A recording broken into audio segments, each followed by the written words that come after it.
Welcome to Chuck's Guitar Geekery. I got tired of not having enough pie in my life, contrary to what this gut tells you, but yeah, let's talk about the Big Muff Electro-Harmonics. It's a classic. There's been so many variations of it. Frankly, this is the cheapest one I could get my hands on out of all of them. I have had a Big Muff in the past. I had the one with the tone wicker, which I liked, but I could never quite get it to work in the band mix when I tried to use it live. So I figured I'd revisit it. Let's dive into some Muff pie. I'll affiliate links below to eBay and Amazon if you want to grab one for yourself. I figured this Nano one is kind of like their main one they're selling new these days. They have all the other versions like the Op Amp and the Germanium. This is kind of the cheapest one I could get, really. So anyways, for the rig today, my Music Box Space Ranger, because why the hell not? It's ugly and I love it, but it sounds good. And I have modified it. I don't think I've done a video since, but I put the spin-a-split in here. So at the beginning there, that was actually all in single coil mode. So I'm going to start now in humbucker mode, and I'll probably go back and forth. Also worth noting, this has a treble bleed in it. So I find, because Big Muffs aren't really known for like cleaning up with the volume knob, but I did find with the treble bleed, it actually worked pretty well. So the rest of the rig, I'm switching things up a little bit, using this PV Bandit, just the preamp out of it, and then I have it running through impulse responses through the more radar. And that's what you're hearing. So anyways, let's go.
Like I said, with a treble bleed in here, which I highly recommend any guitar, either treble bleed or 50s wiring, especially if you're going to be using your guitar's volume knob at all.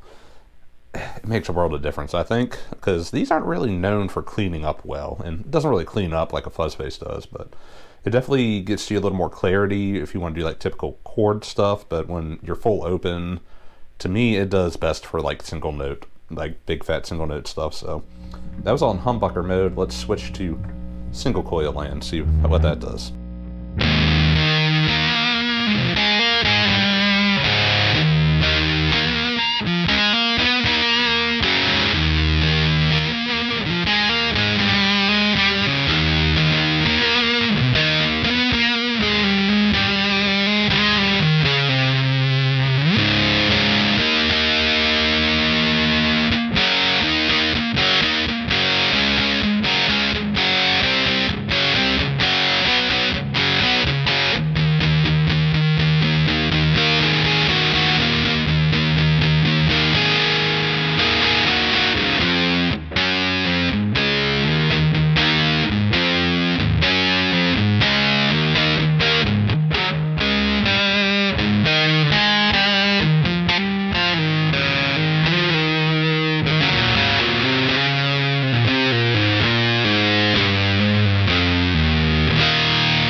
So yeah, I really kind of prefer this in single coil land.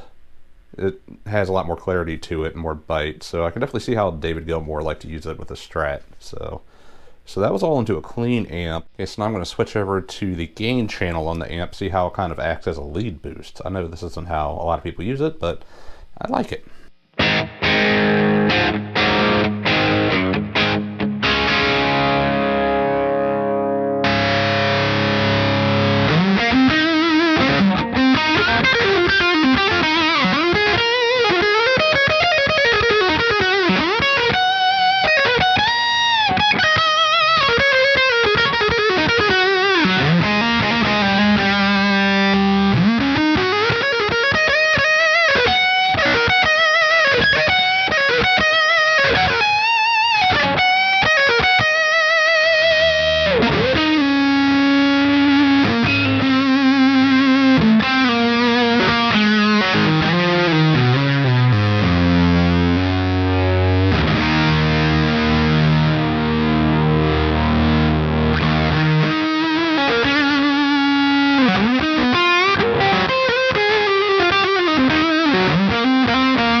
Yeah, I like it best using it in a more unorthodox way like that. You know, you don't hear too many people using them for a lead boost with a, sustain down.